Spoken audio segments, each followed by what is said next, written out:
여러분 안녕하십니까. 5월 14일 새벽이 되었습니다. 저는 책입니다. 오늘은 좀 다른 뉴스부터 하겠습니다. 이 사흘 전에 제 눈을 의심케 하는 뉴스가 있었습니다. 11일 서울 구로구 길거리에서 60대 남성이 무차별 폭행을 당해 숨지는 사건이 발생했다. 피해자는 이 새벽 6시쯤 사람의 왕래가 적지 않은 아파트 단지 입구에서 얼굴에 피가 흥건한 상태로 바닥에 등을 대고 쓰러져 있었습니다. 하지만 이 누군가 신고를 받은 경찰이 도착할 때까지 약 14분간 그는 방치됐습니다. 조선일보와 JTBC 보도를 종합하면 그 14분 동안 피해자 곁을 지나간 행인 45명 가운데 어느 누구도 구호 조치를 하지 않았습니다. 사람이 쓰러지는데 말입니다. 구로경찰서는 이날 중국 국적의 40대 남성 A를 살인 및 폭행 혐의 현행범으로 체포해 조사하고 있다고 밝혔습니다. 그 중국인은 60대 남성 B씨를 자기와 아무 관련이 없는 그 B씨를 여러 차례 발로 차고 도로 경계석으로 때려 숨지게 했습니다. 그는 B씨를 폭행한 직후에 인근에서 리어카를 끌던 고물수집상 C씨도 폭행했습니다. 현장 CCTV를 보면 A는 범행이 벌어진 장소를 맴돌다가 오전 5시 58분쯤 맞은편에서 60대 B씨가 걸어오자 그에게 다가가 여러 차례 발길질을 했습니다. 바닥에 쓰러진 B씨의 얼굴을 수차례 발로 밟고 주머니를 뒤져 소지품을 빼앗았습니다. 그 뒤에 길에 있던 녀석을 머리 위까지 들어올려 내리쳤습니다. 범행에 걸린 시간은 1분 남짓입니다. 결코 짧지 않은 시간입니다.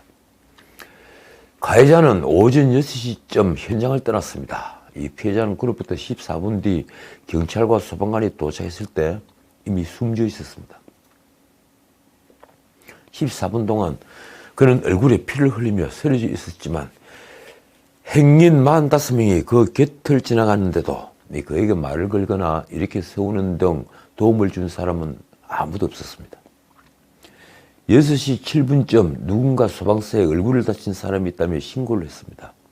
하지만 몇몇 사람이 발길을 멈추고 먼 발치에서 피해자 주변을 스승이거나 그로부터 몇 걸음 떨어진 곳에서 상태를 살폈을 뿐입니다. 이 조선일보가 보도한 인근의 한 아파트 관계자의 말이 이렇습니다. CCTV를 보니 범행 5분 뒤까지도 피해자가 살아 움직이는 것이 보이는데 도와주는 이는 없고 오히려 멀리 돌아가는 사람도 있었다. 살인 범죄가 벌어지는데 아무도 그걸 막지 못하고 그리고 구호조차 하지 않은 겁니다. 이 범인인 중국인 A는 마약을 한 상태였습니다. 마약 간이 검사에서 필로폰 양성 반응이 나온 겁니다. JTBC가 보도한 목격자의 말이 이렇습니다. 술 먹고 행패 부리는 줄 알고 그런가 보다 생각하고 갔다가 오니까 여기 사람이 쓰러져 있었다. 아마 누구라도 그랬을 것입니다. 그리고 이게 지금 우리 시민 의식 수준입니다. 왜 이렇게 되었을까요? 묻고 싶습니다. 이게 아무도 흔들 수 없는 나라, 선도 국가의 모습입니까? 윤석열 정부 첫해 힘겨운 경제전쟁이 시작됐습니다. 이 권력을 이양받기 전부터 시작된 3고, 그러니까 고환율, 고물가, 고금리, 이 3고와의 싸움은 생각처럼 쉬운 싸움이 아닙니다. 그런데도 공약 1호를 집행하기 위해 이틀 전 국무회의에서 59조 4천억 추경안을 의결했습니다. 이 돈 중에 올해 슈퍼 예산을 구조조정해서 마련하는 돈은 고작 7조 원. 그리고 세계 잉여금은 8조 1천억. 나머지는 놀랍게도 올해 예상되는 초과세수 53조 3천억으로 마련됩니다. 이 돈 중에 3분의 1인 23조 원은 윤 대통령 공약인 코로나 손실보상에 투입됩니다. 소상공인과 중소기업 370만 명에게 한 명당 손실보상으로 600만 원에서 1000만 원을 지급하는 겁니다. 인수위는 피해 정도에 따라 보상액을 차등 지급한다고 했으나 이 공약 파기 논란이 일었죠. 그러자 국무회의에서 보상 금액을 늘렸습니다. 최소 600만 원을 일괄 지급하고 매출 감소율 등을 고려해 200만 원에서 400만 원까지 추가로 지급한다는 것입니다. 결국 최저 보상금은 600만 원, 최고 보상금은 1000만 원이 됐습니다. 어제 말씀드린 대로 1, 2차 추경을 포함하면 1,400만 원까지 받는 경우가 있습니다. 정부는 또 저소득층 227만 가구에 생활안정지원금으로 가구당 최대 100만 원을 지급하고 방과 후 교사, 보험 설계사 이런 분들, 이 특수 형태의 근로자, 프리랜서 70만 명에게 고용안정지원금으로 100만 원씩 지급합니다. 물가 상승으로 어려움을 겪는 취약계층에도 3조 1천억이 사용됩니다. 솔직히 주먹구구라는 느낌을 지울 수가 없습니다. 코로나 때 이 수입이 급감해 정말 어려워진 사람이 누구인지를 정부가 제대로 분석했는지 의심이 갈 정도입니다. 어쨌든 정부가 국채를 발행하지 않고도 이처럼 사상 최대 추경을 할 수 있는 것은 초과세수 덕분입니다. 작년의 초과세수는 어제 말씀드린 대로 주식거래세, 부동산 양도소득세, 그리고 종부세, 상속세, 증여세 등입니다. 기재부는 올해 초과세수를 이렇게 설명했습니다. 올해 대기업이 내는 법인세 등 세금이 당초 전망보다 53조 3천억이 더 거칠 것으로 보인다. 그러자 한겨레는 헤드라인을 이렇게 달았습니다. 초과세수 높게 잡아 59조 역대급 가불추경. 가불추경. 참 재밌는 표현입니다. 확실하지 않은 세수를 근거로 추경을 했다는 비판입니다. 한겨레는 기사에서 올해 연말까지의 세수 호황을 예단하고 수십조 원을 가불하겠다는 의미라고 맹폭했습니다. 이번 추경 59조 원 중에 23조 원을 지방자치단체에 교부하는 것도 법상 이 초과세수의 약 40%를 지방에 교부하도록 했기 때문입니다. 그러니까 이 지방교부금을 제외한다면 소상공인을 위한 순수 추경은 36조 4천억입니다. 이러자 민주당은 온전하고 두터운 보상이 필요하다며 47조 규모의 자체 추경안을 제시하며 정액을 주장했습니다. 지방선거가 코앞이니 이 자영업자 표를 의식한 매표 행위가 시작된 것입니다. 금권 선거의 유혹에서 벗어나지 못하고 있는 겁니다. 예결위 민주당 간사 맹승규의 말입니다. 기재부가 53조 원을 뚝딱해서 만드는데 이 정도는 얼마든지 준비해서 방안을 제시할 수 있다.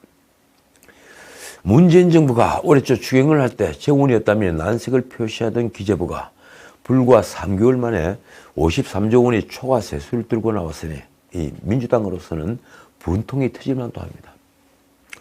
솔직히 저 역시 지난 2월 1차 추경 때 홍남기가 쓸 돈이었다며 청와대와 그리고 민주당과 맞짱이라도 뜰 태세했던 것을 기억합니다. 그러니 기재부가 공돈 53조 원이 생겼다고 하는 것이 곱게 보이지 않습니다. 솔직히 기존 추계가 세수 전망을 지나치게 낮춰 잡은 것인지 아니면 정권이 바뀌니 기재부의 추계가 실상을 부풀린 것인지 분명하지 않습니다. 물가 급등으로 세수가 늘어난 것인가요? 아마 그럴 수도 있을 겁니다. 기재부의 공돈 53조 초과 세수 주장이 못 믿어온 것은 비단 저뿐이 아닐 겁니다. 1분기 실적만으로 대규모 초과 세수를 예상하지만 지금의 복합 위기 상황을 볼 때 이 예상은 틀릴 가능성이 아주 높습니다. 우크라이나 전쟁과 인플레이션 국면이 장기화하는 절대 우호적이지 않은 경제 상황이 펼쳐질 테니 말입니다. 민주당 일각에서는 새 정부가 출범하면 실탄을 확보하기 위해 기재부가 세수를 과소추계한 것이라고 의심합니다. 그러니까 민주당 정권 때 과소추계를 했다는 겁니다. 새 대통령 당선인이 쓸 비용을 감춰놨다가 꺼낸 소지가 있어 보인다. 이 말은요, 정책위 의장 김성환이 한 말입니다. 그렇다면 기재부 관리들은 홍남기까지 속였다는 말이 됩니다. 그것보다는 물음과 아침 근성이 원인일 것입니다. 원내대표 박홍근이 말이 이렇습니다. 정부가 활용하겠다고 밝힌 53조 규모 초과세수는 금년도 본 예산 세수 343조의 15.5%에 해당한다. 재정당국이 구조적으로 과소추계해온 것인지 무능해서 그런 것인지 이 국회 차원의 진상규명에 나서 책임을 묻겠다. 세수를 과소 추계하는 경향을 어느 정도 인정한다 하더라도 53조의 초과 세수는 사실 도를 넘은 것입니다.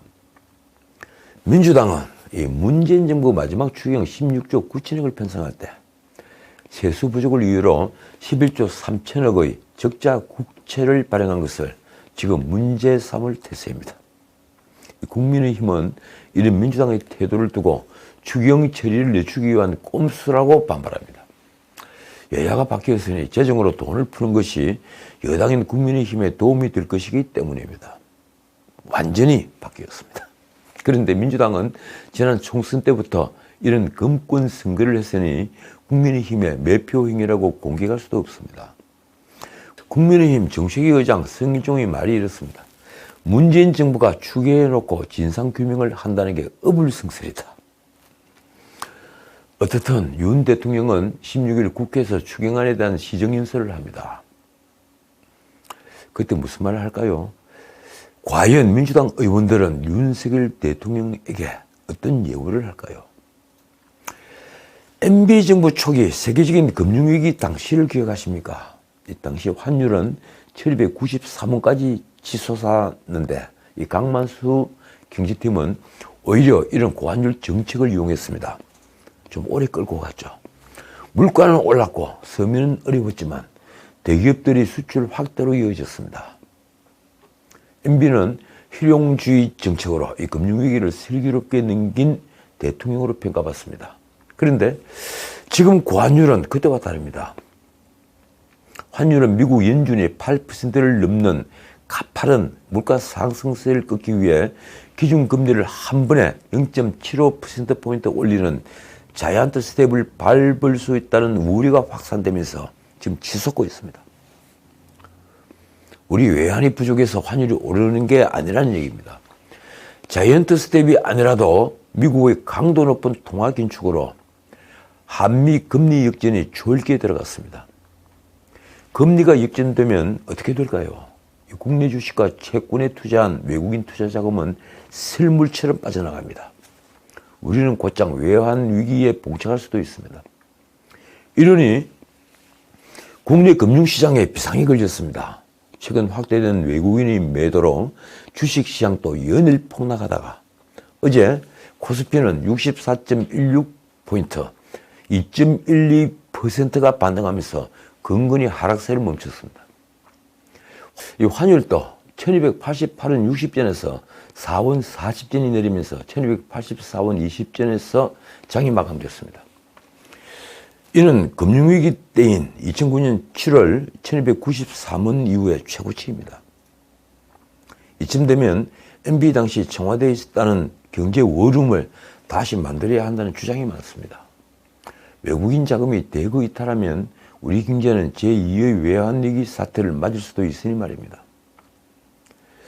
제가 대통령이었다면 이 실물 경제를 아는 팀을 꾸려 취임 첫날 워룸을 가동했을 겁니다. 그만큼 지금 우리는 위기입니다.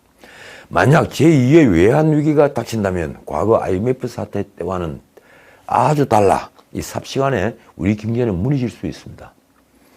1997년에는 이 가계부채는 50조도 채 되지 않았죠. 국가 채무는 80조 정도에 불과했습니다. 기업만 어려웠을 뿐 정부와 가계는 건실했던 것입니다. 그래서 흑자부도라고 했습니다. 그런데 지금 외환위기가 닥치면 어떻게 될까요? 지금은 몇 개 대기업을 제외한다면 총체적 부실입니다. 기업과 정부, 가계가 모두 부도 상태에 빠질 수 있다는 말입니다. 1000조가 넘는 국가 채무, 1900조가 된 가계부채, 거기에다 2500조에 가까운 기업부채. 만약 기업이 도산이 시작되면 가계는 미증유의 불황에 빠져들 것이고 정부는 곧장 모라토리움을 선언해야 할지 모릅니다. 아니, 할 수밖에 없을 겁니다. 정부는 1차 IMF 때처럼 이 금모으기 같은 퍼포먼스를 벌일 여유조차 없게 될 것입니다. 그러니 지금 상태는 말하자면 준전시 상태입니다.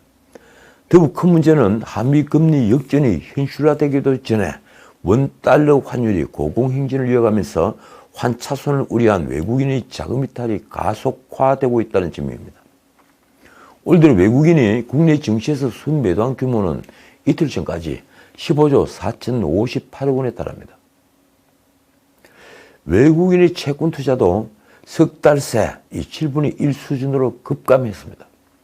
3, 4월 두 달간 주식과 채권 시장에서 빠져나간 외국인 자금은 무려 72억 달러나 됩니다. 자, 그러면 근본적인 해결책은 무엇일까요? 이 규제를 모조리 혁파해 이 경제 펀더멘탈을, 그러니까 기초 체력을 개선하는 것이 급선무입니다. 달리 방법이 없습니다. 둘러가는 길도 없고 지름길도 없습니다. 오직 외길밖에 없습니다.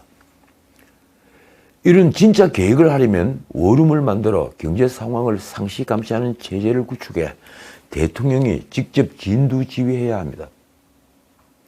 거대 야당의 협조를 구하는 것도 필수적입니다. 윤석열 대통령에게는 정말 시간이 없습니다. 일자리를 만들기 위해 노동계획도 해야 하고 이 집값을 잡기 위해 힘 있을 때 세제계획도 해야 하는데 말입니다.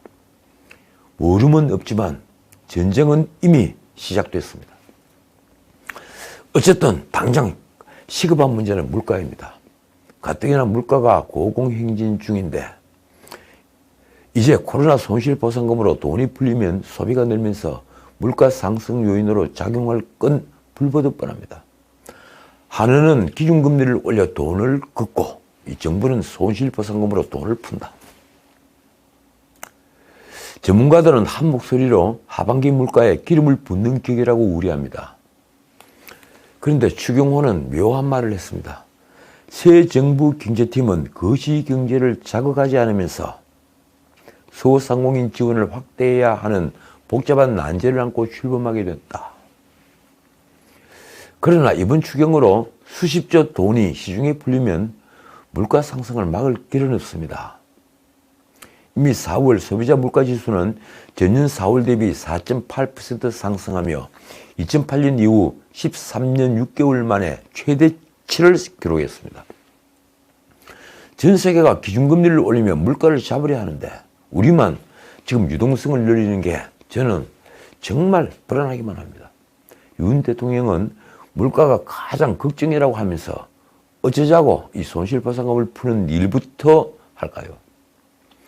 어쨌든 기재부는 추경으로 인한 물가 영향은 크지 않다고 말합니다. 이 최상대 2차관이 브리핑에서 한 말이 이렇습니다. 이전 지출로 인한 이전 지출은 아무런 대가도 받지 않고 정부가 국민에게 주는 돈입니다. 이전 지출로 인한 물가 상승은 제한적이다. 이게 무슨 말인가요? 교과서에도 없는 말입니다. 과연 그럴까요? 제발 듣기 좋은 말만 해서 귀를 가리는 아침이 아니기를 바랄 뿐입니다. 자, 다른 얘기 좀 하겠습니다. 새 정부가 출범하고 하니문 기간도 없이 지금 지방선거 혈투가 시작됐습니다.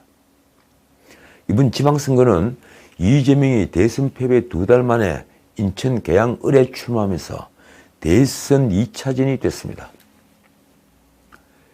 지난 방송에서 제가 말씀드렸지만 그의 계양을 출마는 많은 진보 쪽 인사들도 고개를 돌린 반민주적 행동입니다.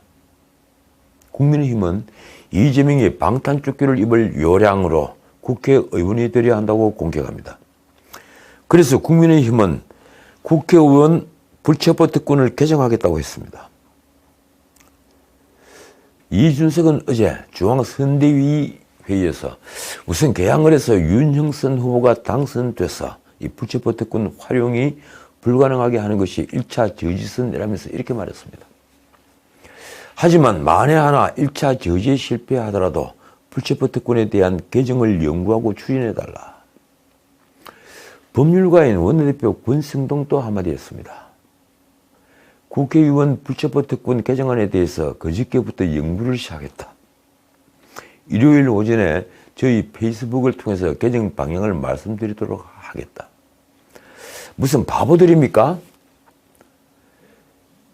여당의 당대표와 그리고 원내대표입니다. 아니면 국민들이 바보인 줄 아는가요?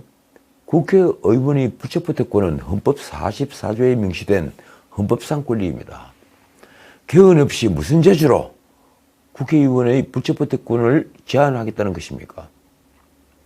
벌써 권력에 취한 것입니까?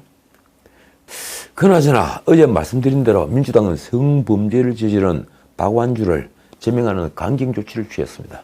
명색이 삼선 중진인데 말입니다. 인터넷엔 민주당이 안희정, 박원순 오거돈에다 최근 짤짤이 논란을 일으킨 최광욱 등 연이어 성비리가 터지자 성비리당이라는 비난이 쏟아졌습니다. 국민의힘도 공격에 나섰습니다. 공동선대위원장 김기현이 말입니다. 민주당의 성범죄 DNA는 개선되기는커녕 더 기승을 부리고 있다. 성범죄 전문당이라고 해도 과언이 안 되는 생각이 들 지경이다. 그게 민주당 뿐이겠습니까? 그는 민주당 내에는 아직 더 큰 게 남아있다는 말이 돌 정도로 제보가 끊임없이 이어지고 있다고 한다고도 말했습니다. 그런데 이런 공격이 왜 먹혀들지 않을까요? 생각해 보십시오. 국민의힘 역시 자정 능력을 잃은 지 오래이기 때문입니다. 국민의힘은 대표인 이준석부터 이 박근혜 대통령 때 호가호위해서 이 사기꾼들로부터 성상납을 받았다는 의혹을 받고 있습니다. 거기에다 정인을 돈으로 회유해 그 입을 막으려는 증거인멸 행위까지 들통났습니다. 이게 폭로되자 마지못해 국민의힘은 이준석을 징계위원회에 회부하면서도 지방선거를 핑계로 그 처리를 미루고 있습니다. 과연 이게 정도를 걷는 것입니까? 부끄럽지 않은가요? 국민의힘에는 정직한 국회의원은 단 한 명도 없다는 말입니까? 자, 오늘은 여기까지입니다. 이 북한에 코로나가 번지면서 사망자도 6명 남았는데 한 명은 스텔스 오미크론 환자라고 합니다. 조선중앙통신은 12일 35만 명의 발열자, 그걸 북한에서는 유혈자라고 하더군요. 35만 명의 발열자가 나왔으며 12일 하루 동안에도 18,000명의 발열자가 새로 발생했다고 보도했습니다. 김정은도 마스크를 쓴 모습을 보였습니다. 윤석열 대통령은 13일 북한에 백신과 의약품을 지원하겠다고 밝혔습니다. 강인선 대변인은 구체적인 지원 방안을 북한 측과 협의해 나갈 예정이라고 말했습니다.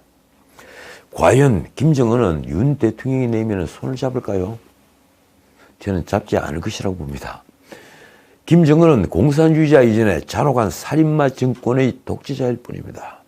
과거 김대중으로부터 문재인까지 착각한 것은 이 대가를 지불하면 북한의 독재자들이 핵을 포기하고 개방으로 나올 것이라는 판단입니다. 그러나 독재자들은 스스로 자신의 무덤을 파지 않습니다. 개방은 곧 자신의 무덤을 파는 일입니다. 지금까지 전우책이었습니다.